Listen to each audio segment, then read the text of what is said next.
السلام علیکم دوستو، کیسے ہیں آپ سب؟ میں زبینہ فیاض ایک بار پھر آپ کے ساتھ تو میں شروع کر رہی ہوں شیشے کا گھر پتھر کے لوگ بائی محمد فیاض ماہی صاحب پارٹ 20۔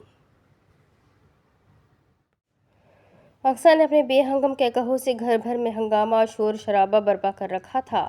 جہاں آرا بیگم تو اس سے تنگ آ گئی تھی، اب بھی وہ لان میں بیٹھی ہوئی تھی کہ اقصیٰ کہکہے لگاتی ہوئی ادھر آ نکلی اور سکندر کے کوارٹر کے سامنے جا کر اس کے دروازے کو پیٹنے لگی۔ وہ زور زور سے چلا رہی تھی، سکندر سکندر، میرے مقدر کے سکندر، دروازہ کھولو، دیکھو اقصیٰ آئی ہے، تمہاری دلہن آئی ہے۔ سکندر، مجھے معلوم ہے کہ تم بارات لینے گئے ہو، آ جاؤ سکندر سکندر۔ وہ چیخ چیخ کر دروازے کو پیٹنے لگی تو جہاں آرا بیگم نے شرمندگی سے گارڈز کی طرف دیکھا جو اقصیٰ کا دلچسپ تماشا دیکھنے میں مہو تھے۔ اس وقت گھر میں کوئی بھی نہ تھا، شمعون ہسپتال میں زیر علاج تھا، نعمان عزت کسی میٹنگ میں گئے ہوئے تھے، حارث اپنے آفس تھا جبکہ مطربہ کالج گئی ہوئی تھی۔ اسی اثنا میں جہاں آرا بیگم نے دیکھا کہ اقصیٰ کہکہے لگاتی ہوئی مین گیٹ کی طرف بڑھی تو انہوں نے اشارہ کیا کہ گیٹ کھول دیا جائے۔ وہ بھی اقصیٰ سے جان چھڑانا چاہتی تھی۔ کھلے ہوئے گیٹ سے نامور ماڈل گرل اقصیٰ ہوش و حواس سے بیگانہ ہو کر باہر نکلی اور ایک جانب کو دوڑ لگا دی۔ گارڈز جہاں آرا بیگم کے اشارے کے منتظر تھے، انہوں نے فوراً گیٹ بند کر دیے۔ جہاں آرا نے ایک طرح سے اپنا انتقام لے لیا تھا کیونکہ اقصیٰ نے ان کے بیٹے کا گھر اجاڑا تھا، ان کی ہستی بستی دنیا میں آگ لگا دی تھی۔ اب وہ اقصیٰ کو اس گھر میں ایک پل کے لیے بھی برداشت نہ کر سکتی تھی۔ انہوں نے پرسکون سانس خارج کی اور اندر کی جانب بڑھ گئی۔ اقصیٰ نے اس طرح اچانک میں مین شاہراہ پر آ کر سب کو اور حیرت میں مبتلا کر دیا تھا۔ وہ ہر شخص کو روک روک کر سکندر سکندر پکارتی اور پھر آگے بڑھ جاتی تھی۔ اس کی حالت خراب ہونے لگی تھی، اس کو ڈرگس کی کمی نے ستانا شروع کر دیا تھا۔ وہ ایک جگہ بیٹھ کر اپنے بدن کو نوچنے لگی، دانتوں سے اپنے ہاتھوں اور بازوؤں کو کاٹنے لگی تھی۔ وہ کچرے کے ڈھیر سے کچھ ڈھونڈنے لگی لیکن مطلوبہ چیز نہ ملنے پر آگے بڑھ گئی۔ لوگ اس کو پہچانتے تھے، جانتے تھے، لیکن نعمان عزت کی وجہ سے اس کو کچھ بھی نہ کہہ سکتے تھے۔ وہ سارا دن اسی طرح سڑکوں پر آوارہ گھومتی رہی اور شام ڈھلے ایک گاڑی سے ٹکرا کر سڑک پر گر گئی تھی۔ گاڑی کو ڈرائیو کرنے والی جویریہ بصیر احمد تھی۔ اس نے گاڑی سے نکل کر فوراً دیکھا تو اقصیٰ کو پہچان گئی۔ اس نے اقصیٰ کو اپنے سامنے کھڑا کیا اور اس کی آنکھوں میں ناشناسائی کی جھلک دیکھ کر وہ کانپ کر رہ گئی۔ اقصیٰ زخمی ہونے سے بچ گئی تھی۔ وہ غور سے جویریہ کو دیکھے جا رہی تھی جبکہ جویریہ اس کا ہاتھ پکڑ کر اس کو گاڑی میں بٹھانے میں کامیاب ہو گئی تھی۔ میرا سکندر آنے والا ہے باجی، باجی وہ بارات لینے گیا ہے، ابھی آ جائے گا، مجھے دلہن بنا دو باجی، جلدی کرو، میرا دلہا میرا انتظار کر رہا ہے۔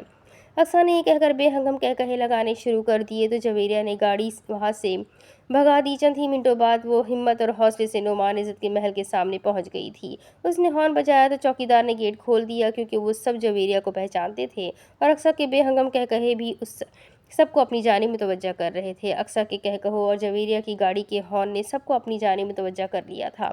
نعمان عزت، حارث نعمان اور جہاں آرا بیگم کے ساتھ مطربہ بھی لان میں آ گئی تھی۔ حارث نعمان جویریہ کو دیکھ کر شرمندگی سے نظریں جھکا رہا تھا۔ جویریہ نے ہاتھ پکڑ کر اقصیٰ کو گاڑی سے نکالا اور اس کو گھسیٹتی ہوئی حارث نعمان کے سامنے لے جا کر کھڑی ہو گئی اور باری باری ان سب کی طرف دیکھتی ہوئی بولی، عزت کے ٹھیکیداروں، سنبھالو اپنی اس عزت کی مڑی جڑی گھٹری کو جو سرے بازار اپنا دلہا تلاش کر رہی ہے۔ جویریہ کے الفاظ بم بن کر ان پر برسنے لگے تھے۔ نعمان عزت نے کچھ کہنے کے لیے منہ کھولا ہی تھا کہ وہ زخمی ناگن کی طرح پھنکارتی ہوئی بولی، بس۔ اس نے ہاتھ کھڑا کر کے ان سب کو متوجہ کر لیا، آج میں بولوں گی اور تم خاموش تماشائی بن کر تماشا بھی دیکھو گے اور میری باتیں بھی سنو گے۔ ان کے سر شرم سے جھکے ہوئے تھے۔ اقصیٰ اپنے بدن کو نوچنے لگی تھی اور زمین پر پڑی ہوئی ماہی بے آب کی طرح تڑپ بھی رہی تھی۔ حارث نعمان نے نیچے جھک کر اقصیٰ کو پکڑا تو جویریہ شعلے اگلتی ہوئی بولی، اعتبار اور بھروسہ وہ چیزیں ہیں مسٹر حارث نعمان جو بازار سے کسی بھی مول نہیں ملتی۔ اگر ان کو خریدنا ہو تو صرف محبت سے ہی خریدا جا سکتا ہے، لیکن افسوس کہ تم کو محبت کی کیا قدر، تم تو خود میرے اعتماد اور بھروسے کے قاتل ہو، میری محبت کے بھی قاتل ہو، میرے بیٹے کے بھی قاتل ہو، میری آرزو اور امنگوں کے بھی قاتل ہو۔ کاش کہ حارث نعمان تم صرف ایک بار مجھ سے پوچھ تو لیتے، اتنا بڑا فیصلہ کرنے سے پہلے تم یقیناً اپنی ہی نظروں سے ضرور گرے ہوں گے۔ محبت کی معراج کو تم نے کیا بلند رکھنا تھا، تم نے تو میرے چہرے پر تھپڑ مار کر یہ بھی ثابت کر دیا کہ تم انسانیت کے درجے سے بھی گر گئے ہو۔ जवेरी आग बनी हुई थी और उसके अल्फाज उन सब को जला जला कर भस्म कर रहे थे। वो सांस दुरुस्त करती हुई बोली, इसका अपने ही दांतों से बदन को नोचना मेरी बात की तस्दीक करता है कि ड्रग्स लेती है, और गली गली बाजार बाजार सरेआम सिकंदर का नाम लेकर पुकारना भी साबित करता है कि सिकंदर की रखेल थी। इस कड़वे सच को नुमान इज्जत ने बर्दाश्त न किया और आगे बढ़ते हुए बोले, तुम 2 टके की छोकरी मेरे ही घर में आकर मुझे जलील कर जाओ तो लानत है मेरी जिंदगी पर। अभी के अभी यहाँ से दफा हो जाओ, वरना चौकीदार से कहकर धक्के मरवाता हूँ, इस घर से बाहर फेंकवा दूंगा। नुमान इज़्ज़त की सांसें फूल गई थी। जवेरिया मुस्कुराती हुई कहने लगी, मुझे अफसोस के साथ कहना पड़ रहा है नुमान इज़्ज़त साहब कि मैं अब आपकी बहू नहीं हूँ और मैं जस्टिस बसीर अहमद की बेटी हूँ, 2 टके की छोकरी नहीं। और जिन कुत्तों के सहारे मुझे धक्के दिलवाने का आप सोच रहे हैं, वो इतनी जुर्रत नहीं रखते कि एसपी अंसर की बहन और जस्टिस बसीर अहमद की बेटी की हवा को भी छू सके। उसके अल्फाज और लहजे की घन गरज ने एक बार तो नुमान इज़्ज़त की खटिया खोल दी थी। वो होठों पर तंजिया मुस्कान सजाती हुई बोली, मैंने कहा था ना कि अक्सा की रुखसती कभी नहीं होगी, उसकी बारात कभी नहीं आएगी। उसकी निदामत भरी रातों की दास्तान आपको पढ़ने में दिक्कत हो तो अपनी बीवी से ज़रूर कहिएगा कि पढ़ सकती हो तो पढ़ लें। ये बहुत बड़ा थप्पड़ था जो अक्सा के हवाले से नुमान इज़्ज़त के मुंह पर पड़ा था। जवेरिया किसी शेरनी की मानी चलती हुई अपनी गाड़ी में बैठी और गाड़ी रिवर्स करती हुई खुले हुए गेट से निकल कर बाहर चली गई। मेरा दुल्हा आने वाला है, मेरा दुल्हा, अक्सा ने उठकर नुमान इज़्ज़त से कहा तो उन्होंने एक जोरदार थप्पड़ मारकर उसका होठ फाड़ दिया था। वो खून देखकर मजीद भपड़ गई थी। वो ज़मीन पर लौटने लगी तो नुमान इज़्ज़त ने हारिस की तरफ गुस्से से देखा और बोले, मेंटल अस्पताल कॉल करो कि वो आकर इसको ले जाए, अब उसकी बाकी ज़िंदगी वहीं गुजरेगी। नुमान इज़्ज़त अपना फैसला सुनाकर वहाँ से अंदर चले गए। मतरबा ने तरस खाने वाली नज़रों से नामवर मॉडल गर्ल अक्सा की तरफ देखा, जो बेबसी से ज़मीन पर पड़ी नशा ना मिलने पर तड़प रही थी। मतरबा उसके लिए कुछ भी ना कर सकती थी। वो आंखों में आंसू भरती हुई वहां से चली गई थी क्योंकि हारिस ने मेंटल अस्पताल वालों को कॉल कर दी थी और वो तकरीबन आधे घंटे तक पहुंच गए थे। उन्होंने अक्सा को बाजू से पकड़कर गाड़ी में डाला और चलते बने। ये वही अक्सा थी जिसका तोता मॉडलिंग की दुनिया में बोलता था और सिकंदर की दीवानी थी, जबकि उसके हुस्न के कई दीवाने थे। ये सिकंदर पर अपना धन मन और तन लुटा चुकी थी और सिकंदर वो भंवरा था जो ताज़ा कली का रस पीने के लिए मुनासिब वक्त का मुंतज़र रहा था। उसने अक्सा के ज़रिए नुमान इज़्ज़त की पीठ में जहर भरा खंजर उतार दिया था और उस खंजर का घाव हर रोज़ गहरा ही होता जा रहा था। दूसरी तरफ जस्टिस बसीर अहमद का फैसला घर के मकीनों ने खुशदिली से कबूल किया था। उन्होंने मतरबा को अपनी बहू बनाने के लिए तानिया बेगम और जवेरिया से बात की तो उन्होंने अंसर की खुशी को मुकद्दम जानते हुए खुशी से हाँ कर दी थी। अब अंसर अहमद तानिया बेगम और जवेरिया के साथ लॉन में बैठे चाय पी रहा था। उसने जवेरिया की तरफ देखा और ज़ेर तशक्कुर अल्फाज में बोला, शुक्रिया जवेरिया, मुझे तुमसे यही उम्मीद थी। जवेरिया उसकी तरफ देखकर सौगवारी से मुस्कुराई और बोली, मुझे मेरी मोहब्बत नहीं मिल सकती थी, लेकिन मैं जानती हूँ कि ये कितना ज़्यादा कर्मनाक वक्त होता है। मैं इस मोहब्बत की राह में रुकावट क्यों बनती भला? तानिया बेगम ने मुस्कुराकर उसकी तरफ देखा और बोली, वैसे भी अब इनको काफ़ी सज़ा मिल चुकी है। अक्सा पागल हो चुकी है, शमून अस्पताल में है और हारिस नुमान जवेरिया को खोकर जहनी मरीज़ बनता जा रहा है। मतरबा तो मुझे भी बहुत अच्छी लगती है। भाई आप तैयार हो जाए, पापा जान आते ही होंगे। जवेरिया ने कहा तो वो शर्माता हुआ बोला, तैयार क्या होना है, बस ठीक है ऐसे ही।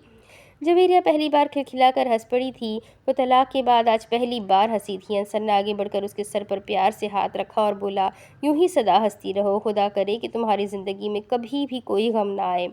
दोनों की आंखों में चमकने वाले आंसू देखकर तानिया बेगम भी उठ खड़ी हो गई और बोली, आज तुम्हारा निकाह है, आंसुओं को रुखसत करो और आने वाली मतरबा को खुशामदीद कहो।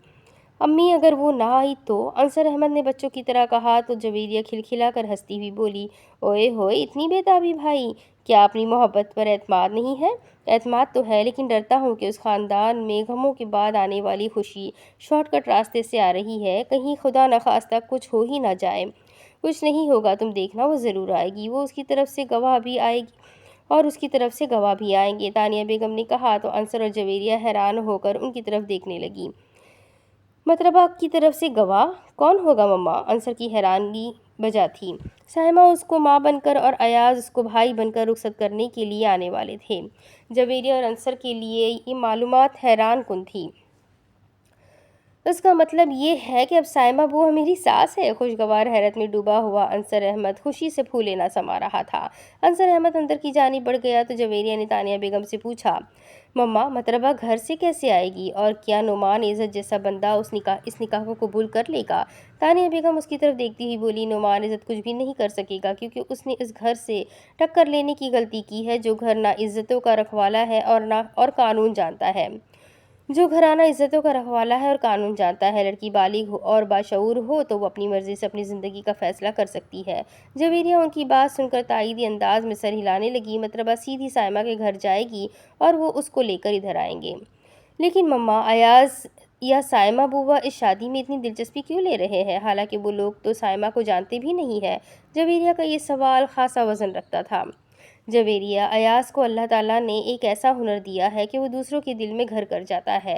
तानिया बेगम की बात सुनकर जवेरिया की नज़रें झुक गई क्योंकि उसके साथ भी ऐसा हो चुका है। उसने जब मतरबा को पढ़ाना शुरू किया था तो पहले ही दिन मतरबा के सर पर हाथ रखकर उसे अपनी बहन बना लिया था।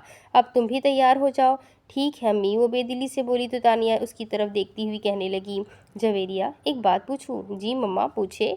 तुम्हें अब अयाज कैसा लगता है? तानिया बेगम ने ये कैसा सवाल पूछ लिया था? वो माँ की तरफ देख कर रह गई। वो दोबारा बोली, मम्मा मतलब था कि मेरा मतलब था कि इस तरह तन्हा ज़िंदगी तो नहीं गुजरेगी। तुम हारिस नुमान को अपना तल्ख माजी समझकर भूल जाओ बेटा, और अपनी नई ज़िंदगी का आगाज़ अयाज के साथ करो क्योंकि वही तुम्हारा बेहतरीन हाल और रोशन मुस्तकबिल है। ये आपका ख्याल है? वो आहिस्तगी से बोली, नहीं सिर्फ मेरा ही नहीं, जज साहब और अंसर अहमद का भी यही ख्याल है। पापा जी भी यही चाहते हैं कि मैं फिर से शादी कर लूँ। मैं अब शादी नहीं करूँगी मम्मा। उसने उठकर तानिया बेगम की गोद में अपना सर रखने के खुद को ज़मीन पर बिठा लिया। वो उसके बालों में हाथों की उंगलियों से कंघी करती हुई बोली, अयाज अच्छा लड़का है। मैंने कब कहा कि वो बुरा है? बस मैं शादी नहीं करना चाहती। वो गमज़दा नज़र आने लगी थी। अयाज से नहीं करना चाहती या किसी से भी नहीं करोगी शादी? तानिया बेगम उसको लाइन पर लाना चाहती थी, किसी से भी नहीं करूँगी। इसका मतलब तो ये हुआ कि अयाज अच्छा लड़का है। उसने तानिया बेगम की आंखों में देखा जो मुस्कुरा रही थी। मुझे नहीं पता मम्मा, वो बुझी बुझी बोली तो तानिया बेगम ने उसके सर पर बम फोड़ा। मेरा और जज साहब का भी यही ख्याल है कि आज तुम्हारा और अयाज का निकाह भी करवा दिया जाए और रुखसती 1 माह बाद कर देंगे। वो तड़प कर उठी और तानिया बेगम की तरफ देखने लगी। उसकी आंखों में नमी तीरने लगी थी। तानिया बेगम ने उसको सीने से लगाया और समझाने लगी, हम तुम्हें यूँ टूटा फूटा तो नहीं देख सकते बेटी। अनिका हमें छोड़कर वहाँ चली गई है जहाँ से कोई भी वापस नहीं आता। तानिया बेगम की आवाज़ भर्रा गई थी। हम तुम्हारी खुशियाँ देखने के लिए ज़िंदा है और तुम्हें खुश देखना ही हमारी ज़िंदगी का मकसद है। तुम्हारे पापा अंदर से टूट कर बिखर चुके हैं। मैं उनको इस उम्र में समेटने लगूंगी तो खुद भी बिखर जाने का डर है। जवेरिया बेटी, हम तुम्हें मजबूर नहीं करेंगे, लेकिन इतना ज़रूर सोचो कि अयाज तुमसे मोहब्बत करता है। और तुमने सुना नहीं कि अनीका कहती थी कि उसके साथ ज़िंदगी गुजारना चाहिए जो आपको बहुत चाहता हो। और मेरी बेटी, अयाज तुम्हें बहुत चाहता है। वो एक ठंडी आह भरती हुई बोली, और स्टेटस? ये 2 लफ्ज़ उसने नामालूम क्यों कहे थे? वो माँ बाप और भाई की राय चाहती थी या उसको ये डर था कि अयाज उसको एक छोटे से क्वार्टर में रखेगा? स्टेटस की दीवारें तो हम इंसानों ने अपने लिए खुद ही खड़ी की है। वैसे भी साइमा ने एक बहुत बड़ा घर खरीद लिया है जो कि हर किस्म की आसाइश से मज़ीन है। घर तो हारिस नुमान का भी हर आसाइश से मज़ीन था। वो आहिस्तगी से नम लहजे में बोली तो तानिया बेगम ने उसका चेहरा अपने हाथों में भर लिया और बोली, वो शीशे का घर था लेकिन उसके मकीन पत्थर के थे। यहाँ मामला उलट है। ये पत्थरों का घर है और इसके लोग कांच से भी ज़्यादा नाजुक है, और जो लोग खुद इतने नाजुक हो वो कभी भी किसी को भी ठोकर नहीं लगाया करते। तानिया बेगम की मजबूत दलील ने जवेरिया को सर झुकाने पर मजबूर कर दिया था। अयाज उसको भी अच्छा लगता था, लेकिन उसने कभी भी अयाज से मोहब्बत ना की थी। लेकिन वो ये जानती थी कि अयाज उसको दिलो जान से चाहता है, और वो यही चाहती थी कि उसको दिलो जान से ही चाहा जाए। जाओ मेरी बच्ची, तैयार हो जाओ। तुम्हारे पापा सायमा और दीगर लोगों के साथ आने वाले ही होंगे। तानिया बेगम ने कहा तो वो उनकी तरफ देखने लगी तो उन्होंने उसकी पेशानी पर अपनी ममता का बोसा सबत कर दिया। वो अंदर की जानिब बढ़ गई। तानिया बेगम ने एक पुरसुकून सांस खारिज की। उन्होंने वो काम बखूबी निभा दिया था जो जज साहब ने उनके ज़िम्मे लगाया था। चंद मिनटों बाद ही बसीर अहमद, सायमा, अयाज, रेशम और मतरबा के साथ घर में दाखिल हुए तो निकाह ख्वान के साथ साथ अंसर अहमद और बसीर अहमद के भी चंद दोस्त आ गए। बसीर अहमद ने इन सबको इकट्ठा किया होगा क्योंकि वो काफ़ी देर से घर से गए हुए थे। उन्होंने इशारों से ये तानिया बेगम से जवेरिया के बारे में मालूम किया तो उनको तसल्ली बख्श जवाब ही मिला था। साहिमा अपने साथ मिठाई लेकर आई थी। अयाज खासा सोबर नजर आ रहा था, जबकि मतरबा खासी घबराई हुई लग रही थी। उसने अजीब सी सहमी हुई नज़रों से तानिया बेगम की तरफ देखा, लेकिन उसको वहाँ मुस्कान और शफकत ही नजर आई तो उसको खासी तसल्ली हुई थी। मुलाजमों ने चंद ही मिनटों में लॉन में कुर्सियां बिछा दी थी। मेहमानों को बिठाया गया, उनकी तवाज़ा की गई। रेशम ने मतरबा और जवेरिया को हल्के से मेकअप में हूरे बना दिया था। रेशम ने पहली बार जवेरिया को देखा था तो वह अयाज की पसंद पर अशश कर उठी थी, जबकि उसको हारिस नोमान पर काफ़ी अफसोस हो रहा था। मतरबा और अंसर अहमद का निकाह पढ़वा दिया गया था। मुबारकबाद की सदाओं में अयाज का निकाह जवेरिया के साथ पढ़ाने लगे तो अयाज ने मना कर दिया। सबको अयाज का रवैया वर्ता हैरत में मुब्तला कर गया था। बसीर अहमद ने साइमा की तरफ देखा तो उसने मुतमईन अंदाज में आंखों के इशारे से बताया कि फिक्र की कोई बात नहीं है। वो चलते हुए अयाज के पास पहुंचे और सहमे और डरे हुए लहजे में पूछने लगे, क्या बात है अयाज? अंकल, मैं सिर्फ चंद मिनट जवेरिया से मिलना चाहता हूँ, प्लीज़। मुझे इस निकाह से कोई एतराज़ नहीं है, लेकिन मैं खुद उसकी मर्ज़ी जानना चाहता हूँ, प्लीज़ अंकल। बसीर अहमद की जान में जान आ गई थी। उन्होंने इस बात में सर हिलाकर उसको जवेरिया से मिलने की इजाज़त दे दी तो वो अंदर की जानिब बढ़ गया। उसको मालूम था कि जवेरिया अपने कमरे में ही होगी। उसने दरवाजे पर हल्की सी दस्तक दी तो जवेरिया ने ही दरवाज़ा खोला। सामने अयाज को खड़े देखकर वह हैरान हो गई। वो इस वक्त यहाँ क्या करने आया था, ये जवेरिया को मालूम न था। उसने नज़रें झुका ली तो अयाज ने एक लंबी सांस खारिज करते हुए बात का आगाज़ किया।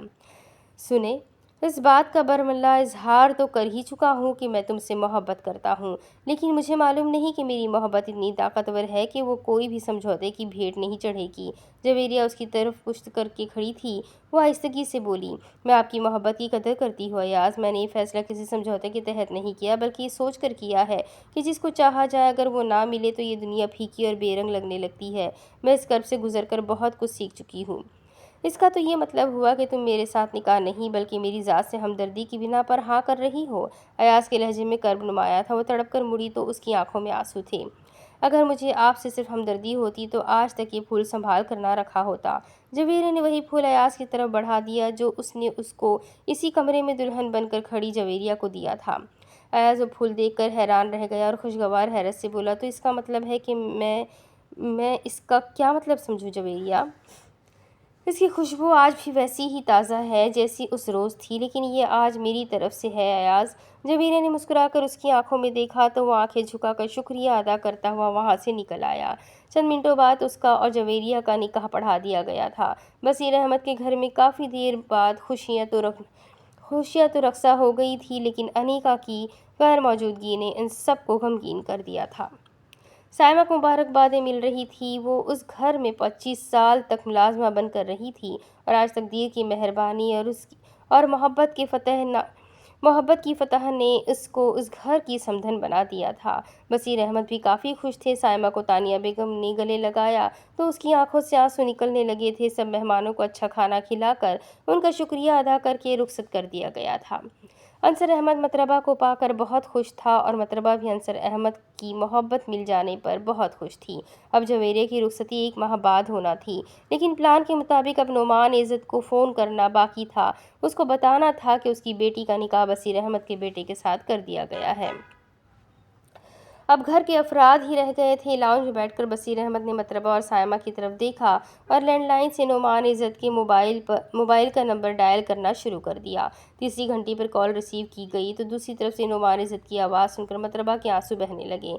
नोमान इज़्ज़त बोल रहा हूँ बसीर अहमद। यकीनी तौर पर उनके मोबाइल में इस घर का और हर फर्द का नंबर अभी तक महफूज था। मैंने जब अपनी बेटी तुम्हारी झोली में डाली थी तो तुम्हारे सामने हाथ जोड़ते हुए कहा था कि इसको बहू बनाकर नहीं बेटी बनाकर रखना। बसीर अहमद के जख्मों के टाके एक बार फिर खुल गए थे। उनकी आंखों में तीरने वाली नमी ने सबको गमगीन कर दिया था। जो भी बात है बसीर अहमद, खुलकर कहो, मेरे पास वक्त बहुत कम है। माउथ पीस की बजाय उनको आवाज़ स्पीकर से उभर रही थी जो वहाँ पर बैठे हुए घर के तमाम अफराद सुन रहे थे। नुमान इज़्ज़त, मैंने एक बेटी को दफन करके दूसरी बेटी का निकाह कर दिया है, बसीर अहमद ने कहा तो दूसरी तरफ से चंद सेकंड खामोशी रहने के बाद नुमान इज़्ज़त की आवाज़ उभरी, लेकिन ये सब मुझे क्यों बता रहे हो? तुम्हें इसलिए बता रहा हूँ कि जब ये बेटी भी रुखसत होकर अपने घर चली जाएगी तब मेरे घर को एक बेटी की कमी शिद्दत से महसूस होगी। बसीर अहमद बहुत ही पुरसुकून अंदाज और ठहरे हुए लहजे में गुफ्तगू कर रहे थे तो मुख्तसरन सवालिया लफ्ज़ था, تو میں نے اس بیٹی کی کمی کو پورا کرنے کے لیے تمہاری بیٹی کو اپنی بیٹی بنا لیا ہے۔ اب تو دوسری طرف مکمل ہی خاموشی چھا گئی تھی۔ شاید نعمان عزت موبائل کو گھورنے لگے تھے یا اپنی سماعتوں پر یقین نہ آ رہا تھا۔ یہ تم کیا بکواس کر رہے ہو؟ کئی سیکنڈز کی خاموشی کے بعد نعمان عزت کی گھرراتی ہوئی آواز اسپیکر سے گونجی تو بصیر احمد ہلکا سا کہا لگاتے ہوئے بولے، فکر نہ کرو، میری بہو نہیں بلکہ انیکا اور جویریہ بن کر رہیں گی۔ لو اپنی مطربہ سے بات کر لو۔ بصیر احمد نے ریسیور مطربہ کی طرف بڑھایا تو اس نے کانپتے ہاتھوں سے ریسیور پکڑ کر کانوں سے لگایا اور بصیر احمد کی طرف دیکھا تو انہوں نے مسکراتے ہوئے اس کے سر پر پیار سے ہاتھ پھیر کر اس کو تسلی دی اور حوصلہ دیا تو بولی، بابا جان، مطربہ تم ان کے گھر میں کیا کر رہی ہو؟ واپس آؤ، فوراً واپس آؤ، یہ شخص تمہیں مار ڈالے گا، یہ تم سے جویریہ کا انتقام لے گا۔ مطربہ میری بچی، واپس آ جاؤ جلدی سے۔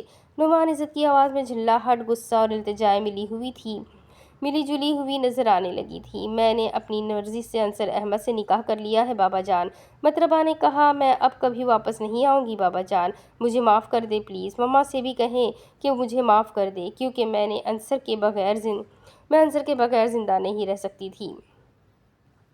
مطربہ رونے لگی تو ریسیور پھر بصیر احمد نے پکڑ لیا اور بولے، نعمان عزت مطربہ بالغ و عاقل ہے اور اس کے نکاح کی گواہی سائمہ نے ماں بن کر دی ہے اور شریعت اور قانون مطربہ کو اس بات کی اجازت دیتے ہیں کہ وہ اپنی مرضی سے نکاح کر سکتی ہے۔ تم دھوکے باز ہو بصیر احمد، تم نے دوست بن کر مجھے دھوکہ دیا ہے، تم نے میری بیٹی کو اغوا کیا ہے۔ نعمان عزت غصے سے بلبلا رہے تھے۔ میں کل ہی پریس کانفرنس میں تم کو ننگا کر دوں گا، تم دیکھنا، تم کسی کو بھی منہ دکھانے کے قابل نہیں رہو گے۔ نعمان عزت نے غصے سے پھنکارتے ہوئے کال منقطع کر دی۔ بصیر احمد نے پیار سے مطربہ کی طرف دیکھا اور بولے، تم بے فکر ہو کر اس گھر میں بیٹی بن کر رہو، انیکا اور جویریہ کی طرح تمہیں ہر وہ چیز ملے گی جس کی وہ دونوں حقدار ہیں، اور تم بھی مجھ سے ضد کر کے اگر اپنی بات منوانا چاہو تو انیکا کی طرح منوا سکتی ہو، مجھے خوشی ہوگی۔ بصیر احمد کی آنکھوں کے گوشے انیکا کے ذکر پر بھیگ گئے تھے۔ مطربہ نے اٹھ کر ان کے ہاتھوں کو بوسہ دیا اور اپنا سر ان کے گھٹنوں پر رکھ دیا۔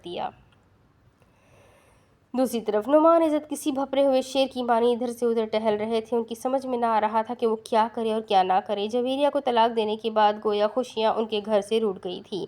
سب سے پہلے ان کو ان کی بہن اقصیٰ نے دھوکہ دیا تھا۔ وہ تمام کیش اور زیورات لے کر ان کے خاص کارندے سکندر کے ساتھ گھر سے بھاگ گئی تھی اور سکندر اس کو بھی دھوکہ دے کر تمام کیش اور زیورات لے کر جانے کس دنیا میں گم ہو گیا تھا کہ ابھی تک اس کو نعمان عزت جیسے نامور بندے بھی کھوج نہ سکے تھے، اور اس کی جدائی اور بے وفائی کا صدمہ لگا کر اقصیٰ پاگل ہو کر پاگل خانے پہنچ چکی تھی۔ شمون کے ایکسیڈنٹ نے ان کے لبوں سے مسکراہٹیں ہی چھین لی تھی۔ وہ موت کو شکست دے کر بمشکل آج ہی ہسپتال سے گھر آیا تھا۔ حارث نعمان جویریہ کے روگ میں بزنس پر توجہ نہ دینے کی وجہ سے بزنس کی دنیا کا ناکام ترین بزنس مین گنا جا رہا تھا۔ اب مطربہ نے بھی گھر کی عزت کو نقب لگا کر دشمن کے بیٹے انصر احمد سے نکاح کر لیا تھا، اور اس کے نکاح کی خبر سن کر جہانارا بیگم بھی رات سے بیمار پڑ گئی تھی۔ نعمان عزت کو اتنی ساری مصیبتوں نے گھیر لیا تھا اور گزشتہ دنوں سے ان کی پرسنل سیکرٹری ریشم بھی آفس نہ آ رہی تھی۔ ان کا بس نہ چل رہا تھا کہ اس پوری لنکا کو ہی آگ لگا دے، لیکن وہ سیاستدان تھے۔ انہوں نے مشکل سے مشکل ترین حالت میں بھی بڑے مصمم ارادوں سے، مضبوط اعصاب سے ہر طرح کے مصائب کا مقابلہ کیا تھا۔ اب بھی وہ خود کو پرسکون رکھنے کی کوشش کر رہے تھے۔ آنے والا الیکشن نعمان عزت کو ہر صورت میں جیتنا تھا۔ اگر بصیر احمد یا سائمہ اس کے لیے مخالفین کے ساتھ مل کر کوئی محافظ کھڑا کرتے تو یقیناً جیت ان کے لیے محض ایک خواب بن کر رہ جاتی، اور پھر وہ آج تک اپنی بنی ہوئی ساکھ کو برقرار نہ رکھ پاتے، اور پارٹی قیادت بھی ان کی ناقص کارکردگی سے ناراض ہو کر یہ سیٹ ہمیشہ کے لیے کسی اور کو دے دیتی۔ اگر ایسا ہو جاتا تو پھر نعمان عزت کے لیے خودکشی کے سوا کوئی راستہ نہ تھا۔ انہوں نے کل پریس کانفرنس بلا کر بصیر احمد کو ننگا کرنے کی پلاننگ بنائی تھی۔ اس پر عمل درآمد کرنے کے لیے ان کو بہت سے گواہوں اور ثبوتوں کی ضرورت تھی، اور ان کے کارندے قریہ گلی اور عدالتوں، تھانوں اور کچہریوں میں اس بات کی ٹوہ میں لگے ہوئے تھے کہ کوئی بھی ثبوت بصیر احمد کے خلاف مل جائے تاکہ نعمان عزت اس ایشو پر بات کر سکیں۔ رات گہری ہونے پر انہوں نے اپنا موبائل فون آف کیا اور بیڈ پر لیٹ گئے۔ انہوں نے آنکھیں بند کی، لیکن اچانک اس طرح بڑبڑا کر اٹھ بیٹھے کہ ان کو کسی بچھو نے کاٹ لیا ہو۔ سائمہ نے ماں بن کر مطربہ کے نکاح کی گواہی دی ہے۔ بصیر احمد کی یہ الفاظ ان کی سماعتوں کو زخمی کرنے لگے تھے۔ وہ سائمہ کے متعلق سوچنے لگے تھے کہ وہ اس طرح اچانک ان کی زندگی میں ایک بار پھر کیوں طوفان مچانے آ گئی تھی۔ وہ ماضی کی دھندلکوں میں کھو کر سائمہ اور اپنے تعلقات کے بارے میں جاننے کے لیے 25 سال پیچھے چلے گئے تھے۔ اب آگے نعمان عزت نے کالج میں آنے والی اس لڑکی کو غور سے دیکھا تو اس کی پتلی کمر کا دیوانہ ہو گیا تھا۔ وہ ایک خاص صدا سے چلتی ہوئی کسی لڑکے سے اپنی کلاس کے بارے میں معلوم کر رہی تھی۔ اس کے لمبے لمبے گھنے بال اس کی کمر کو ناگن کی طرح بل دیتے ہوئے تھے۔ سر سے دوپٹہ سرک کر شانوں پر جھولنے لگا تھا۔ اس کی عمر بمشکل 17 سال ہوگی، لیکن اس کے جسم کی ساخت اس کو اس وقت کالج میں موجود لڑکیوں سے منفرد ظاہر کر رہی تھی۔ نعمان عزت تو اپنا دل پکڑ کر رہ گیا تھا۔ وہ ایک کلاس سینئر تھا، اس کو لگا کہ اس لڑکی کی رہنمائی کرنا چاہیے۔ وہ گھاس سے اٹھتا ہوا اس کی جانب چل پڑا۔ وہ سہمی ہوئی تو نہ تھی، لیکن خاصی نروس لگ رہی تھی، کیونکہ کوئی بھی اس کے ساتھ فرسٹ ایئر پھول منا سکتا تھا۔ اس کے بے داغ کپڑوں پر پن یا سرنج سے سیاہی پھینک کر یا کسی بھی شرارت سے اس کو ہاٹ کیا جا سکتا تھا، لیکن ابھی تک اس کے ساتھ کسی بھی مذاق کا نہ ہونا اس بات کی بھی نشاندہی تھی کہ لڑکے اور لڑکیاں اس کی سحر انگیز شخصیت سے خاصے متاثر نظر آ رہے تھے۔ ایکسکیوز می، اس نے جان بوجھ کر پاس سے گزرنے والے نعمان عزت سے کہا تو وہ اپنے سر کے بالوں پر ہاتھ پھیرتا ہوا رک گیا۔ جی فرمائیے، مجھے اپنی کلاس نہیں مل رہی۔ وہ الفاظ کی صحیح ادائیگی نہ کر پائی تھی، تبھی تو نعمان عزت مسکراتا ہوا بولا، اب مجھے کیا معلوم آپ کی کلاس کیا ہے؟ وہ نعمان کی بات کا مطلب سمجھتی ہوئی کھل کر ہنسی تو یوں لگا کہ کئی کلیاں ایک ساتھ ہی کھل اٹھی ہو۔ اس کی گول گول گہری آنکھوں نے نعمان عزت کو اپنے اندر غوطہ لگانے پر مجبور کر دیا تھا، اور وہ ابھی تک اس گہری جھیل میں غوطے ہی کھا رہا تھا کہ وہ پھر بولی، فرسٹ ایئر۔ نعمان عزت اس جھیل سے بمشکل نکلتا ہوا کنارے پر پہنچا اور ایک جانب اشارہ کرتا ہوا اس کو سمجھانے لگا تو وہ اس کی بات سن کر اس کی طرف ایک خاص ادا سے دیکھتی ہوئی اس کو گھائل کر کے آگے بڑھ گئی۔ مگر نعمان عزت پہلی ہی نظر میں، پہلی ہی ملاقات میں دل گنوا بیٹھا تھا۔ وہ اس کو جاتے ہوئے دیکھتا رہا تو اس کے کندھے پر کسی کا بے تکلفانہ ہاتھ اس انداز میں پڑا کہ وہ در سے کرراہ کر اس کی طرف دیکھنے لگا۔ سامنے ہی اس کا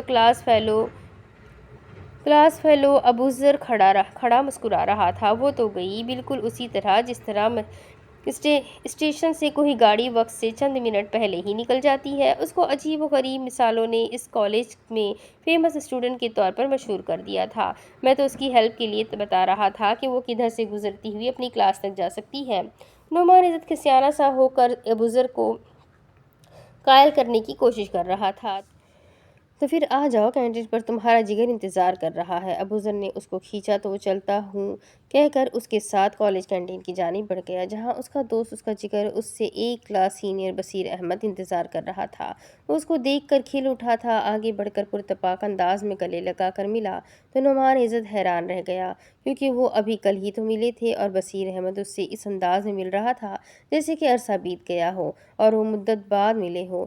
بصیر احمد نے اس کے گال پر بوسہ دیا اور بولا، میں بھلا کیوں خوش ہوں، بوجھو تو جانے۔ نعمان عزت اس کی طرف دیکھ رہا تھا، لیکن اتنی خوشی کی اس کو سمجھ نہ آ رہی تھی۔ وہ نفی میں سر ہلاتا ہوا بولا، خود ہی بتا دے یار، دماغ مت چاٹ۔ بصیر احمد جانتا تھا کہ نعمان عزت مصنوعی بیزاری کا اظہار کر رہا ہے۔ وہ مسکراتا ہوا بولا، اچھا یہ بتاؤ کہ آج کولڈ ڈرنک کے ساتھ کیا لوگے، نمکین یا بسکٹ یا پھر کوئی نرم کیک؟ بصیر احمد خلاف توقع خوش دکھائی دے رہا تھا۔ کولڈ ڈرنک، نمکو اور پھر نرم کیک چلے گا، نعمان عزت نے کہا تو ابوذر نے بصیر احمد کے بولنے سے پہلے ہی کینٹین والے کو آرڈر بھی کر دیا۔ بصیر احمد منہ کھولے اس کی طرف دیکھنے لگا، مگر فوراً ہی سنبھل گیا اور بولا، میں بھلا آج کیوں خوش ہوں؟ اس بار بھی نعمان عزت کی لا علمی حقیقی تھی، اسی لیے وہ کندھے اچکاتا ہوا نفی میں سر ہلا کر رہ گیا۔ اوئے پاگل، میرا سب سے بڑا خواب بھلا کیا تھا؟ بصیر احمد نے کہا تو اس بار نعمان عزت بولا، یہی کہ تم لوگ شہر آ کر آباد ہو جاؤ۔ تو پھر میرے بچے، ہم کل شہر میں شفٹ ہو رہے ہیں۔ برے! بصیر احمد نے خود ہی نعرہ لگایا اور بتانے لگا، ابا جی نے گاؤں کی تمام زمین بیچ دی ہے اور گھر بھی فروخت کر دیا ہے۔ اب شہر میں ایک بہترین گھر خرید لیا ہے، اور دادا جی کو جو ریلوے کا کوارٹر ملا تھا وہ کیس بھی ابا جی نے جیت لیا ہے۔ اب وہ کوارٹر بھی ہماری ملکیت ہوگا، اور تم تو جانتے ہو کہ ابا جی اس شہر کے بہترین وکیل ہیں اور اب میں توجہ سے پڑھ کر ان کی اس خواہش کو پورا کروں گا کہ ان کا اکلوتا بیٹا جج بن جائے۔ بصیر احمد ایک ہی سانس میں سب کچھ بتا گیا تو نعمان عزت اس کو اٹھا کر گلے لگاتا ہوا بولا، واہ بھائی واہ، تمہاری تو لاٹری نکل آئی ہے، اب کولڈ ڈرنک کے بجائے چائے بھی چلے گی۔ ابوذر نے مسکراتے ہوئے کہا، چلے گی کیا نعمان بھائی، میں نے تو آرڈر بھی کر دیا ہے، وہ دیکھے آ بھی گئی ہے۔ بصیر احمد نے اس کی طرف غصے سے دیکھا تو مسکراتا ہوا اپنے پیٹ پر ہاتھ پھیرنے لگا۔ ناراض نہ ہو بچوں، بل میں دے دوں گا۔ نعمان عزت نے بصیر احمد کو چھیڑا تو وہ کھسیانہ سا ہو کر بولا، ایسی کوئی بات نہیں ہے، پیسے تو میں لے کر ہی آتا ہوں۔ اس نے اپنی جیب تھپ تھپا کر پیسوں کی موجودگی کا اندازہ لگایا تو تینوں ہی مسکرانے لگے اور پھر اشیاء پر ہاتھ صاف کرنے لگے۔ نعمان عزت کو محسوس ہونے لگا تھا کہ وہ اگر اس لڑکی میں دلچسپی لینے لگا ہے تو وہ بھی اس میں انٹرسٹڈ ہے۔ انٹرسٹڈ کیوں نہ ہوتی؟ نعمان عزت ایک شاندار گاڑی میں کالج آتا تھا۔ وہ گاؤں کے چودھری سمیع اللہ کا بیٹا تھا اور اکلوتا بیٹا ہونے کے ناطے لاڈلا بھی تھا۔ سمیع اللہ کے دو ہی بچے تھے، ایک بیٹی تھی جو نعمان سے چھوٹی تھی، وہ گاؤں کے اسکول میں ہی زیر تعلیم تھی۔ ابوذر نے اس کی بہت بڑی مشکل حل کر دی تھی۔ اس نے لڑکی کا نام معلوم کر لیا تھا، اس کو سائمہ کہتے تھے اور وہ دھان پان سی لڑکی شہر کے ہی کسی ایریا سے کالج آنے لگی تھی۔ آج اس کو کالج میں ایک ہفتہ ہو گیا تھا نعمان ہیلے بہانوں سے اس کے قریب سے قریب تر ہوتا جا رہا تھا۔ اب بھی وہ کینٹین پر بیٹھے ہوئے تھے کہ سائمہ کو آتا دیکھ کر نعمان عزت اٹھ کر جانے لگا تو بصیر احمد نے اس کا ہاتھ پکڑ کر اس کو بیٹھنے کا اشارہ کیا۔ اگر وہ بھی تم میں انٹرسٹڈ ہے تو پھر وہ کہیں بھی نہیں جائے گی، سیدھی ادھر ہی آئے گی۔ نعمان عزت بصیر احمد کے منہ کی طرف دیکھنے لگا اور وہی ہوا، سائمہ اس کو ڈھونڈتی ہوئی ادھر ہی آ نکلی۔ ہیلو ایوری بڈی، اس نے اپنے مخصوص اسٹائل میں کہا تو نعمان عزت چہکتا ہوا بولا، ہیلو فرام ایوری بڈی۔ ایک جاندار کہا لگا تھا کہ سبھی طالبان ان کی طرف متوجہ ہو گئے تھے، لیکن ان کو کسی کی بھی پرواہ نہ تھی۔ وہ بھی رئیس زادے تھے اور ویسے بھی کالج میں لڑکے لڑکیوں کی دوستیاں کالج تک ہی محدود تھی، کیونکہ وہ معاشرہ کبھی بھی برداشت نہ کرتا تھا کہ کسی لڑکی کی غیر لڑکے سے دوستی بڑھائے اور اس کو گھر تک لے کر آئے، لیکن رئیس زادے ایسی پابندیوں سے آزاد تھے۔ سائمہ، میں نے کل گھر میں ایک پارٹی رکھی ہے اور میں چاہتا ہوں کہ تم بھی آؤ، بصیر احمد نے کہا تو خوشگوار حیرت سے اس کی طرف دیکھتی ہوئی بولی، لیکن میں کیوں؟ نعمان عزت میرا جگری دوست ہے اور اس کے دوست میرے دوست ہے، بصیر احمد عام روٹین میں کہہ گیا تھا، لیکن سائمہ مسکراتی ہوئی بولی، لیکن نعمان نے تو مجھے دوست نہیں بنایا۔ یہ سن کر نعمان کے دل کی کلی کھل گئی تھی۔ وہ برجستہ بولا، دوست تو پہلے ہی دن سمجھ بھی لیا تھا اور مان بھی لیا تھا، لیکن اظہار نہیں کر سکا۔ اس کے شرمندہ ہو جانے والے انداز پر ایک بار پھر جاندار کہا طلباء کو ان کی جانب متوجہ کر گیا تھا، اس کا مطلب تو یہ ہوا کہ اب میری اور تمہاری دوستی پکی۔ سائمہ نے نعمان عزت کی آنکھوں میں دیکھا تو وہ آنکھیں جھپکنا بھول گیا تھا، کیونکہ سائمہ اس کے دل میں اتر گئی تھی۔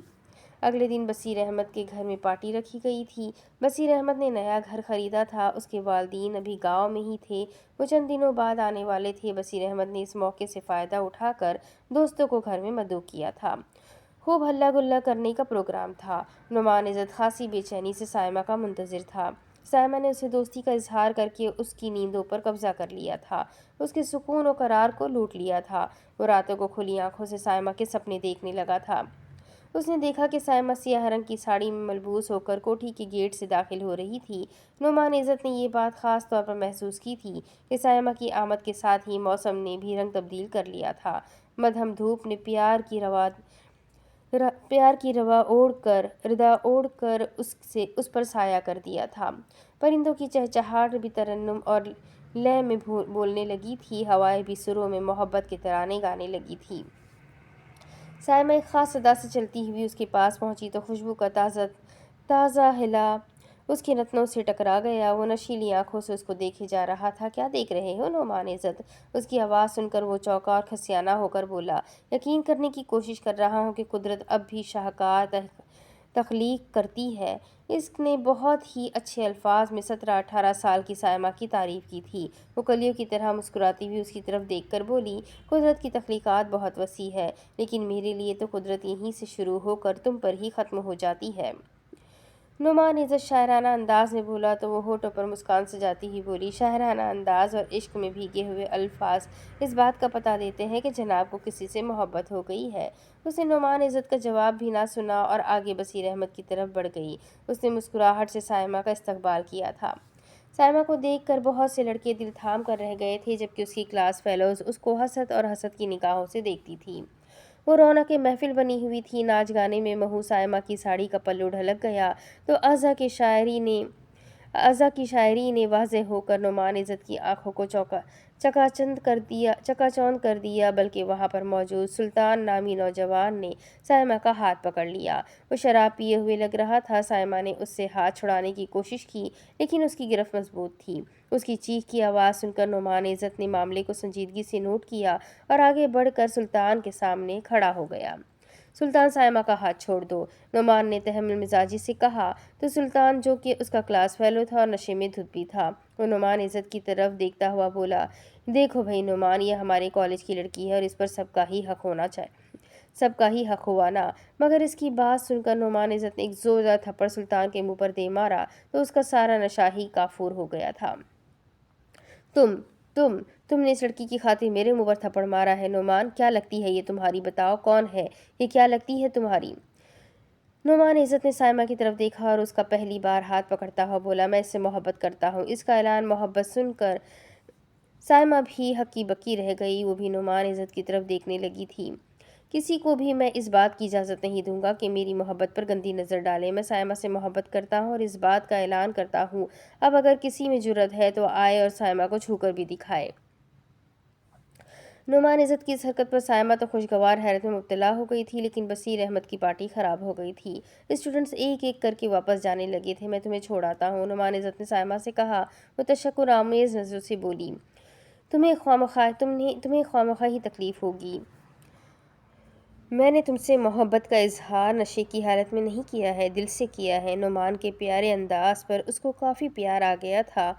चलो। बसीर अहमद ने उनको रुखसत किया और गाड़ी में मेन रोड पर आ गई तो नुमान ने साइमा की तरफ देखते हुए कहा, तुम्हारा हुस्न तो किसी को भी बेईमान कर सकता है। साइमा की ये तारीफ नुमान ने पहली बार ना की थी। वो उसकी तरफ प्यारी नज़रों से देखती हुई बोली, क्या तुम भी बेईमान हो? ये बहुत बड़ा सवाल भी था और इस बात का एतराफ़ करवाने का वार भी था कि क्या नुमान इज़्ज़त ने पार्टी में अपनी बल्ले बल्ले करवाने के लिए तो नहीं भड़क मारी थी। साइमा, मैंने गुज़िश्ता हफ्ता बेआरामी और बेकरारी से गुजारा है। तुमने मुझे अपना ही बना कर रख दिया है। मैं इस कैफियत को कोई भी नाम देने से कासिर था, लेकिन भला हो सुल्तान का, जिसने मुझे इस कैफियत को मोहब्बत का नाम देने का ऐसा मौका फराहम किया कि मैं ना सिर्फ तुम पर बल्कि सब दोस्तों पर ही वाज़ेह कर चुका हूँ कि मैं तुमसे मोहब्बत करता हूँ। उसने वजाहत और फैसले पर अब पछ उसने वजाहत और फैसले पर अब पछतावा तो नहीं हो रहा। साइमा ने विंडो स्क्रीन से पार सड़क पर देखते हुए बॉल उसके कोट में फेंकी तो मुस्कान होठों पर सजाता हुआ बोला, मोहब्बत तो वो व्यापार है जिसमें हर व्यापारी नफ़ा कमाते कमाते घाटा खाना शुरू कर देता है, लेकिन फिर भी इस व्यापार को छोड़ता नहीं, क्योंकि इस व्यापार में पछतावा नहीं बल्कि लुत्फ महसूस होता है। तो मेरे साथ कौन सा व्यापार करना चाहते हो? नुमान इज़्ज़त। साइमा के होठों पर शरारती मुस्कुराहट रेंगने लगी थी। मैं तुम्हें अपनी मोहब्बत से जीतना चाहता हूँ साइमा। इस फिक्रे ने साइमा के दिल की धड़कनें तेज़ कर दी थी। मुझे यहीं उतार दो, मेरा घर पास ही है। वो एक चौराहे में उतर गई थी। उसने थोड़ा सा झुककर नुमान इज़्ज़त की तरफ देखा और मुस्कुराती ही बोली, तुम मुझे जीत चुके हो नुमान। नुमान इज़्ज़त की समातों में उसका फिक्रा मुसलसल गूंज रहा था, तुम मुझे जीत चुके हो नुमान। नुमान इज़्ज़त ने गाड़ी में ही हुर्रे का नारा लगाकर गाड़ी गांव की जानिब बढ़ा दी। उसने साइमा की मोहब्बत में जीने मरने के अहद पैमान कर लिए थे वो, और साइमा भी उसकी खातिर अपने घर वालों को छोड़ने पर राज़ी थी। साल अपने इख्तिताम की जानिब बढ़ने लगा था। बसीर अहमद ने नुमान इज़्ज़त को मशवरा दिया था कि वो अपने घर वालों की रजामंदी से साइमा के साथ ज़िंदगी गुजारने का फ़ैसला कर ले तो बेहतर होगा, लेकिन नुमान को ये बात अच्छी ना लगी थी। उसने कोई ख़ास तवज्जो ना की थी और अपनी मोहब्बत की पेंगे बढ़ाता हुआ साइमा के करीब तर होता गया। एक दिन साइमा को एक 10 साला लड़का कॉलेज छोड़ने आया था। नुमान इज़्ज़त ने पूछा तो साइमा ने बताया कि ये उसका छोटा भाई है और उसका साइमा के सिवा कोई भी नहीं है। नुमान इज़्ज़त उस बच्चे से खासा मुतासिर हुआ था जिसका नाम सिकंदर था। देखो साइमा, अगर तुम्हारे घर वालों को कोई एतराज़ नहीं है तो फिर क्यों ना हम कोर्ट मैरिज कर लें। एक दिन नुमान इज़्ज़त ने उसके दिल की आवाज़ पर लब्बैक कहा तो वो खुशगवार हैरत से उसकी तरफ देखने लगी और बोली, तुम्हारे घर वाले? हम कोर्ट मैरिज कर लेंगे और शहर में ही रहेंगे। फिर मैं हालात बेहतर देखते हुए तुम्हें अपने घर वालों से भी मिलवा दूंगा। नुमान इज़्ज़त की प्लानिंग में लचक और झोल थी। मुझे यकीन है कि तुम्हारे घर वाले कभी भी मुझे कबूल नहीं करेंगे, साइमा ने सौगवारी से कहा तो नुमान ने उसके चेहरे पर आ जाने वाली लट को अपनी उंगली से हटाया और उसके चेहरे पर एक हल्की सी फूंक मारी और बोला, इस मुखड़े पर उदासी अच्छी नहीं लगती, मेरी तरफ देखो। साइमा ने उसकी आंखों में झांका तो वहाँ प्यार ही प्यार नजर आ रहा था। मैंने तुमसे मोहब्बत की है साइमा, और इस मोहब्बत को निभाकर भी दिखाऊंगा। लेकिन मेरे भाई का क्या होगा नुमान? साइमा सिकंदर के लिए परेशान थी। तुम क्यों फिक्र करती हो, भी हमारे साथ शहर में रहा करेगा और मैं उसको शहर के अच्छे से स्कूल में दाखिल भी करवा दूंगा।